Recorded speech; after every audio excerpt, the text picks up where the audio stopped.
Турските власти остро го осудија нападот врз конвојот на лидерот на главната опозицијска Републиканска народна партија Кемал Киличдароглу.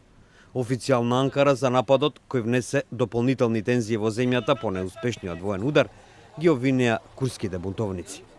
Конвојот на Кемал Киличдароглу бил нападнат во североисточниот дел на земјата, но тој не е повреден, соопшти турското министерство за внатрешни работи. Премиерот Бинали Йилдирим го осуди инцидентот за кој оцени дека бил терористички напад со цел да се наруши стабилноста во земјата.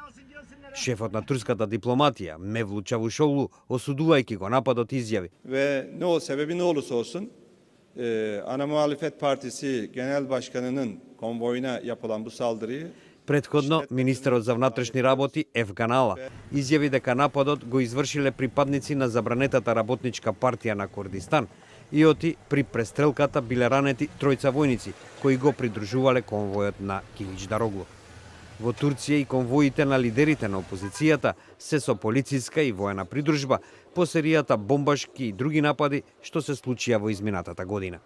Турската влада ги обвини курдските бунтовници за повеќето напади што се случија во последно време во југоисточниот дел на земјата. Турскиот председател Реджеп Тајип Ердоган, кој бил информиран за нападот, изјави дека тој ќе уништи работничката партија на Курдистан, која веќе 3 децении се бори за автономија или независност од Турција. Ердоган испрати тенкови на границата со Сирија во мисија чија цел, освен истерувањето на милитантите на Исламската држава од тоа подрачје, е испречување на сириските курди да се поврзат со курдите во Турција.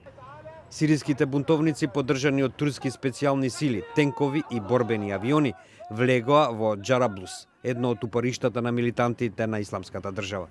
Сепак, председателот Ердоган стави јасно да знаење дека операцијата треба да оневозможи на тамошно освојување територија од страна на сириските курди, кои пак им се едни од сојузниците на Соединетите држави во борбата против исламистите во Сирија. Како и да е, нападот врз конвојот на турскиот опозицијски лидер ги зголеми тензиите во Турција по неуспешниот воен удар за соборување на председателот Ердоган и за честените терористички напади за кои властите ги обвинуваат курдските бунтовници и милитантите на Исламската држава. Од друга страна, промашениот пуч ги намали политичките поделби во земјата, откако опозицијската Републиканска народна партија на Киличдароглу го осуди како удар и врз демократските вредности во земјата. Состојбата во Турција, која е на првата линија на западните операции против милитантите на Исламската држава, предизвикува длабока загриженост кај повеќето членки на НАТО.